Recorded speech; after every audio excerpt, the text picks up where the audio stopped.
We set goals to get what we want in order to be happy. Yet over and over and over again, I've witnessed and experienced how the opposite is true. I grew up with ADHD and often experienced the shame and the frustration of failing to accomplish my goals. On the other hand, I invented a way to accomplish my goals only to find that it could feel even worse than failure. Over the years, I realized that how we think about goals can make them more of an obstacle than a tool for getting what we want. I'm Ryder, creator of the Bullet Journal Method, and in this video, I'm going to show you how we can set goals that actually help us move toward a future that we want rather than trap us in a life that we don't. I spent nearly 2 years of my life focused on one goal, and that was to launch my own company. At the same time, I had a full-time job that was really demanding, so I spent all of my nights and weekends for hundreds of days to realize my goal. So we finally launched, and then 2 weeks after launch, we were profitable, which is unheard of for most startups. But then I noticed something weird. I didn't feel the way that I thought I would.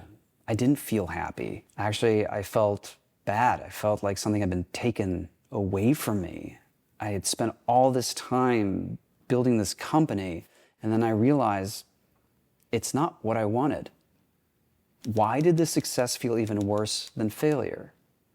Now looking back, I realized something. Traditional goals begin by asking you to do the impossible, predict the future in one of two ways. They assume that we know how to get what we want and that we want it. The problem is, at the time that we set a goal, we're at the greatest distance from that reality. It may take us years to know if what we wanted will, in fact, make us happier. It will take us years to know if we were right about how to get that thing. Chances are, even if we do get the money or the body or the person that we were chasing, it won't feel the way that we thought it was going to make us feel. This is a well-documented phenomenon known as the arrival fallacy. In short, it states that we are terrible at predicting how any future event will actually make us feel. Here's the thing. Many of our goals have nothing to do with what we actually want. We have goals that we inherit from our parents, peers, pop culture telling us what we should want. And any goal that features a should is motivated by shame. We can only should ourselves for so long. Then we have goals based on what we don't want. We think we want the money because we don't want to feel powerless. We think we want the new body because we don't want to be alone. We think we want the fancy job because we don't want to feel insignificant. What if we set a goal based on what we actually want? This begs the question, what do you actually want? When we dig deep enough, the true goal motivating many of our goals is to become someone someday that you are not today. Secure, strong, peaceful, loved. What if there is a way to set goals that help us be who we intend to be now? Maybe it's to be an effective teacher, a present parent, be a better writer. For this, we can use what I call intentional goals. Whereas a traditional goal focuses on getting something in the future, intentional goals focuses on being in the present. For example, my intention is to be a better writer. One way to be a better writer is to write consistently.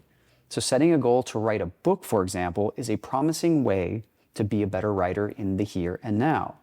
Traditional goals are like airports. If you don't land the plane on the runway, it's kind of a disaster. There's this sense that you have to get it right before you even begin, which prevents many goals from ever taking off. Intentional goals are more like lighthouses. Sailors don't go to a lighthouse as many lighthouses are perched on jagged rocks. Instead, they use lighthouses to help them navigate unfamiliar territory. Similarly, intentional goals help us navigate the future, not by giving us a destination so much, but a light to orient ourselves by as we begin to discover the reality of our goal. To see if a goal is intentional, explore why it matters to you. One way to do this is to take out a notebook and write down your goal and then ask why it matters 5 times. For example, my goal is to get a better job. Why does that matter? Because then I would make more money. Okay, why does that matter? Because then I would not have to worry. Okay, why does that matter? Because I would know my family is safe. Okay, why does that matter? Because it's my job to protect my kids. Why does that matter? Because I want to be a good parent. Once you get clear on who you want to be, then you can see if your chosen goal is the best way that you can think of at this time to support your intention. But setting intentional goals isn't enough if you end up abandoning them halfway. That leads us to our next step. Even if we start thinking about goals as lighthouses, we can lose sight of them as we go. Often this is because we get bored or overwhelmed on the journey. We get bored with our goals when we emotionally disconnect from them. Even the most meaningful goal can lose its pull when we put it on autopilot and stop checking in with why it actually matters to us. That's when it can start to feel like an obligation. On the flip side, when we set overly ambitious goals, we can get overwhelmed. When this happens, we can get stuck. I think a lot of this results from the conventional wisdom that if we have a plan, we have to stick to it. I think that's only half right. Whereas I do believe that every goal requires a plan, I also believe that that plan needs to be evolving consistently. When you first set a goal, you have the least amount of information you'll ever have about that reality. Yet that's the information you'll use to create your plan. When you put that plan into action, it's only a matter of time until it collides with reality. The diet makes you gain weight. The hire adds more work at first. The course is more complicated than you thought. We need to embrace our goals as a constant work in progress, both structurally as well as emotionally. The key isn't to blindly follow our plan, it's to update it as reality reveals itself over time, over and over again. For this, we can create reflection rituals that help us process what's actually happening, not what we thought would happen or hoped would happen. To do this, I use monthly, weekly, even daily rituals. Every Sunday, for example, I review what worked and what didn't. Every month I asked, does this goal still serve my intention? These rituals help me slow down and turn off autopilot, to check in with myself and make sure that I still believe in why I'm doing what I'm doing, and that I'm doing it the best way I know how. These reflection rituals are a form of emotional, intellectual, and organizational hygiene critical for seeing ambitious goals through the inevitable ups and downs. They help me see the difference between a bad goal or a bad week. That clarity is often what it takes to get me where I need to go. There's a very big distinction between what you thought you wanted at the beginning versus what you discover towards the end, which brings us to another major challenge with traditional goals. By the way, if you want help building these rituals into your life, check out our Bullet Journal Foundation Plan. We run weekly, monthly reflection sessions live with hundreds of people from around the world to future-proof their goals. Scan here or check out the description to learn more. Okay, let's continue. Whether we accomplish them or not, all goals come to an end. Based on how we set them, those endings can either feel like a death or an evolution, regardless of the outcome. Goals can feel like a death when they fail. The plan doesn't work, you don't get what you want, you waste a lot of time and money, or are left feeling worse than when you started. Goals can also feel like a death when you accomplish the goal, but you feel this emptiness, like something has been taken away from you. Most traditional goals serve a single moment. Once that moment passes, whether you succeed or fail, that goal is over. And you're left asking, now what? This is what happened to me with that startup that I was talking about. The moment I crossed the finish line, the person wanting a company was gone. Now I was a person who had a company, only to realize that wasn't what I wanted after all. It never occurred to me to ask myself, how is this company going to help me become who I want to be? Intentional goals feel different. Instead of chasing an outcome or a temporary identity, the very process of working on them serves a larger purpose. For example, my intention is to be a better writer. Whether I finish the book or not becomes secondary. What matters more is, am I becoming a better writer right now? This context shift changes everything. Now it's no longer about whether you cross the finish line or not. Instead, the only question that matters is, what did you learn about who you wanted to be? This is the fundamental piece of future-proofing your goals. Learning from all experiences and then turning that insight into action consistently. Is building this company helping me become a better leader?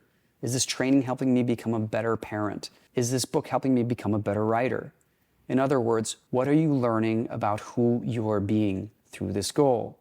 We don't want to relegate these questions to the end of the goal. We want to be asking them all along. And that's why rituals are so important, to make sure that we keep asking them daily, weekly, monthly. To make the most of our rituals, we need something to reflect on. That's why it's so critical to keep track of what you are thinking and feeling and doing about your goals over time. This is the record that you will reflect on during those rituals to know whether you are moving towards your intention or not. To learn more about how to do that, I will put a link to my rapid logging video down below. That's what I love about using my bullet journal when it comes to goals. They act as a map that I can use to navigate towards my lighthouses. And when I get lost along the way, as I do sometimes, I can use them to course correct. Last but not least, there's one question that we often don't ask when setting our goals for our future. And it's arguably the most crucial. Let's look at that next. If we're lucky, our life is long enough to realize many goals. Goals are powerful tools for shaping the life that we're given. That's why when we choose our goals, it's so critical that we ask ourselves what life will be like after the goal. With traditional goals, we focus on what we want, a future moment in time. Every moment before is not what we want. Every moment after is not what we had. So it's never enough. All that's left is to set another goal. The problem is, all those moments between our goals are our life. With intentional goals, every moment is an opportunity to serve a greater vision for who you want to be. Writing the book hasn't changed my intention. I'm still becoming a better writer. I am writing. And that's my goal, writing a better life, one day at a time. If you'd like to hear more about how you can write a better life, watch this video next. Also, I'd love to hear what's an intentional goal you're going to set right now. Drop it in the comments below. I like to read them. Thanks for taking the time, and I'll see you in the next one.